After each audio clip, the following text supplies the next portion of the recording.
ಅಧಿಕಾರಿಗಳೇ ಮತ್ತು ಎಲ್ಲ ಗೌರವಾನ್ವಿತರೆ, ಮೊದಲನೇದಾಗಿ ನಾನು ಏನು ಹೇಳ್ತೇನೆಂದರೆ, ಈ ಸುಂದರ ಪ್ಲೇಸಲ್ಲಿ ಅಂದರೆ ಒಟ್ಟಾರೆ ಇದೊಂದೊಳ್ಳೆ ಪೀಸ್ಫುಲ್ ಪ್ಲೇಸ್. ಇಲ್ಲಿ ಏನು ಕಾಡಿರ್ಬೋದು, ಅದಂದರೆ ತುಂಬ ಪೀಸ್ಫುಲ್ ಪ್ಲೇಸ್.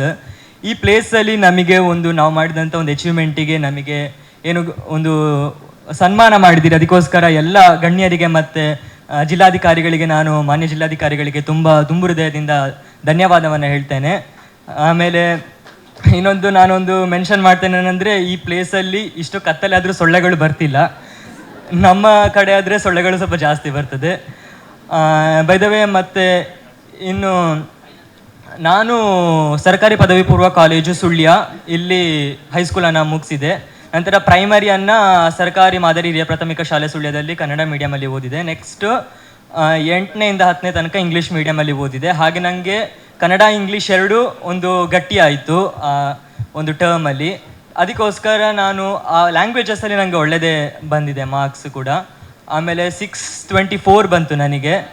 ಫಸ್ಟ್ ಎಕ್ಸಾಮ್ ಎಲ್ಲ ಆದಾಗ 625 ಬರ್ಬೋದು ಅಂತ ತಿಳ್ಕೊಂಡೆ. ಬಟ್ ಲಾಸ್ಟಿಗೆ ಆಗುವಾಗ ಒಮ್ಮೆ 1 ಮಾರ್ಕ್ ಹೋಗ್ತದೆ ಅಂತ ನನಗೆ ಕನ್ಫರ್ಮ್ ಆಯಿತು. ಆಮೇಲೆ ಅದನ್ನು ಅಲ್ಲಿಗೆ ಬಿಟ್ಟುಬಿಟ್ಟೆ. ಏನು 1 ಮಾರ್ಕ್ ಹೋಯ್ತು, ಅಯ್ಯೋ ಏನು ಮಾಡಲಿಲ್ಲ. Because 624 is also good marks, ನನಗೆ ಹಾಗೆ ಅನಿಸಿತು. ಆಮೇಲೆ ನನ್ನ ಅಪ್ಪ ಅಮ್ಮ ಇಬ್ಬರು ಕೂಡ ಟೀಚರ್ಸ್, ಸೊ ಅವರು ನನಗೆ ಹೆಲ್ಪ್ ಮಾಡಿದರು. ಆ್ಯಂಡ್ ಆಲ್ಸೋ ನನ್ನ ಬ್ರದರ್, ಅವನು ತಾಲೂಕಲ್ಲಿ ಟಾಪರ್, PU ಕಾಲೇಜಲ್ಲಿ ಸೈನ್ಸಲ್ಲಿ ಅವನು ತಾಲೂಕಲ್ಲಿ ಟಾಪರ್. ಅವನು ನನಗೆ ಹೆಲ್ಪ್ ಮಾಡಿದ್ದ. ಈಗ ಅವನು 10th ಮುಗಿಸಿದ ಕಾರಣ. ನೆಕ್ಸ್ಟ್ ನಾನು ಹೇಗೆ ಓದ್ತಿದ್ದೆ ಅಂದರೆ, ಒಂದು ಹೇಳ್ತೇನೆ, ಮೆನ್ಷನ್ ಮಾಡ್ತೇನೆ ಅಷ್ಟೇ. ನಾನು ಏನು ಕಲಿಕೆ ಅಂದರೆ 10th ಬಂತು, ಅಯ್ಯೋ ಏನು ಇದು ಸ್ಪೆಷಲ್ ಹಾಗೇನೂ ಓದಲಿಲ್ಲ. ಏನು ನಾರ್ಮಲ್ ಆಗಿ ಯಾವಾಗಲೂ ಓದ್ತಿದ್ದಾಗ ಒಂದು ನಿರಂತರವಾಗಿ ಒಂದು ಕನ್ಸಿಸ್ಟೆಂಟ್ ಆಗಿ ಕಲಿಕೆಯನ್ನು ಮಾಡ್ತಿದ್ದೆ. ಓದ್ತಿರ್ಲಿಲ್ಲ, ಕಲಿತಿದ್ದೆ. Because there is difference between ಓದುವುದು ಮತ್ತು ಕಲಿಯುವುದು. ಅದಕ್ಕೋಸ್ಕರ ಕಲಿತಿದ್ದೆ ನಾನು ತುಂಬ ಚೆನ್ನಾಗಿ. ನೆಕ್ಸ್ಟ್ ನಾನು ಏನು ತಿಳ್ಕೊಳ್ಳೋದಂದರೆ, ಮಾರ್ಕ್ಸ್ ತೆಗಿಲಿಕ್ಕೆ NCERT ಟೆಕ್ಸ್ಟ್ ಬುಕ್ ಏನಿದೆ ಅದನ್ನು ಸರಿ ನೀರು ಕುಡ್ದಾಗೆ ಓದಬೇಕು. ಬಿಕಾಸ್ ಎಲ್ಲ ಬರೋದು ಅದರಿಂದಲೇ. ಔಟ್ ಆಫ್ ಸಿಲೆಬಸ್ ಕೊಟ್ಟರೆ ನಾವು ಅಲ್ಲಿ ಪ್ರೊಟೆಸ್ಟ್ ಎಲ್ಲ ಮಾಡಲಿಕ್ಕೆ ಹೋಗ್ತೇವೆ. ಸೊ ಆ್ಯಕ್ಚುಲಿ ಹಾಗೆ ಹೇಳಿದ್ದಲ್ಲ, ನಾನೊಂದು ಹೀಗೆ ಸಬ್ಜೆಕ್ಟಾಗಿ ಒಂದು ಹೇಳಿದ್ದಷ್ಟೇ. ಆಮೇಲೆ ನೆಕ್ಸ್ಟ್ ಇನ್ನೊಂದು ಏನಂದರೆ, ಕಾಂಪಿಟಿಷನಿಗೋಸ್ಕರ ಓದ್ತಿರ್ಲಿಲ್ಲ. ವಾಟ್ ಐ ಮೀನ್ ಈಸ್, ಕ್ಲಾಸಲ್ಲಿ ಫಸ್ಟ್ ಬರಬೇಕು, ನಾನು ಸ್ಕೂಲಲ್ಲಿ ಫಸ್ಟ್ ಬರಬೇಕು, ಐ ವಾಂಟ್ ಬಿ ಫಸ್ಟ್, ಹಾಗೆ ತುಂಬ ಇಂಟೆನ್ಷನ್ಸ್ ಇರ್ತದೆ ಕೆಲವದು. But actually that is really dumb. ಯಾಕಂದರೆ ಅದರಿಂದ ನಮಗೇನು ಮಾರ್ಕ್ ಹೆಚ್ಚು ಬರ್ತದೆ ಅದೇನಿಲ್ಲ. ನಾವೇನಾಗ್ತೇವೆ, ಕ್ಲಾಸಲ್ಲಿ ಟಾಪರ್ ಆಗ್ತೇವೆ, ಲಾಸ್ಟಿಗೆ ನಮಗೆ ಟೆನ್ಷನ್ ಆಗುವಂಥದ್ದು. ಅದಕ್ಕೋಸ್ಕರ ನಾನೇನು ಅಂದರೆ ಗೋಲ್ ಇಟ್ಕೊಂಡೆ ಅಂದರೆ ಔಟ್ ಆಫ್ ಔಟ್ ತೆಗಿತೇನೆ. ಆಗ ಫಸ್ಟ್ ಸೆಕೆಂಡ್ ಎಲ್ಲಿ ಬಂತು? ಅಫ್ಕೋರ್ಸ್ ಅದು ಫಸ್ಟ್ ಎಲ್ಲರೂ ತೆಗಿಲಿ, ನಾವು ಇಡೀ ಕ್ಲಾಸಲ್ಲಿದ್ದ ಎಲ್ಲ ಮಕ್ಕಳು 625 ತೆಗಿದ್ರೆ ಒಳ್ಳೇದು. ನನಗೇನು ಅವ್ರಿಗಿಂತ ಜಾಸ್ತಿ ಬರಬೇಕು ಅಂತಿಲ್ಲ.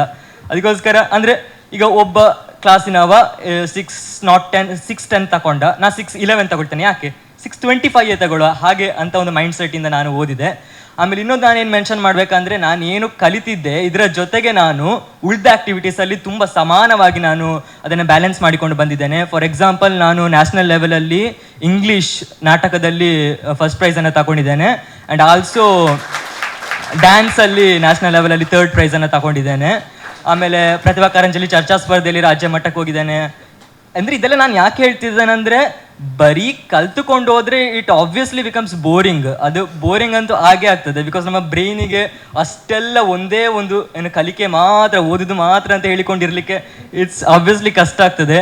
ಅದಕ್ಕೋಸ್ಕರ ಒಂದು ಸ್ವಲ್ಪ ಯಾವುದಾದ್ರು ನಮಗೆ ಇಂಟ್ರೆಸ್ಟ್ ಇರುವ ಸಬ್ಜೆಕ್ಟನ್ನೇ, ನನಗೆ ಸ್ಪೋರ್ಟ್ಸ್ ಗೊತ್ತಿಲ್ಲ, ನಾನು ಈಗ ಕಡ್ಡಿಯಾಗಿದ್ದೇನೆ, ನನಗೆ ಸ್ಪೋರ್ಟ್ಸ್ ಸ್ವಲ್ಪ ಆಬ್ವಿಯಸ್ಲಿ ಕಷ್ಟ ಆಗ್ತದೆ.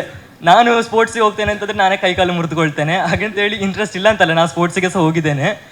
ಆದರೆ ನನಗೆ ಇಂಥ ಕಲ್ಚರಲ್ ಆ್ಯಕ್ಟಿವಿಟೀಸ್ ಏನಿದೆ, ನಾಟಕ, ಶೂಟಿಂಗ್, ಅದಕ್ಕೆಲ್ಲ ನಾನು ಹೋಗಿದ್ದೇನೆ. ಬಿಕಾಸ್ ನನಗದು ತುಂಬ ಇಷ್ಟ. ಆಮೇಲೆ ನಮ್ಮ ಟೀಚರ್ಸ್, ಕಾಲೇಜಿಂದ ಎಲ್ಲ ಸ್ಕೂಲಿಂದ ಟೀಚರ್ಸ್ದಾಗಿರ್ಬೋದು, ಪೇರೆಂಟ್ಸ್ ಅಥವಾ ನನಗೇನು ಮಿತ್ರರಿದ್ದರು, ನನ್ನದೆಲ್ಲರೂ ನನಗೆ ತುಂಬ ಸಪೋರ್ಟ್ ಮಾಡಿದ್ದಾರೆ ಆ ವಿಷಯದಲ್ಲಿ. ಅದಕ್ಕೋಸ್ಕರ ನಾನು ಅವರಿಗೂ ಸಹ ಥ್ಯಾಂಕ್ ಯು ಅನ್ನು ಹೇಳ್ತಾ ಇದ್ದೇನೆ. ಸೊ ಒನ್ಸ್ ಅಗೇನ್ ಲಾಸ್ಟಾಗಿ ನಾನು ಹೀಗೆ ಮಾಡಿದ್ದಕ್ಕೊಂದು ತುಂಬ ಖುಷಿಪಟ್ಟಿದ್ದೇನೆ ನಾನು ಕೂಡ. ನೆಕ್ಸ್ಟ್ ನಾನು PUC ಆಗಿ NID exam, film making, acting and directing ಆ ಫೀಲ್ಡಿಗೆ ಹೋಗುವಂತ ಇದ್ದೇನೆ. ಸೊ ಎಲ್ಲರಿಗೂ ಥ್ಯಾಂಕ್ ಯು ಹೇಳ್ತಾ ನನ್ನ ಮಾತನ್ನು ಮುಗಿಸ್ತಾ ಇದ್ದೇನೆ. ಧನ್ಯವಾದ.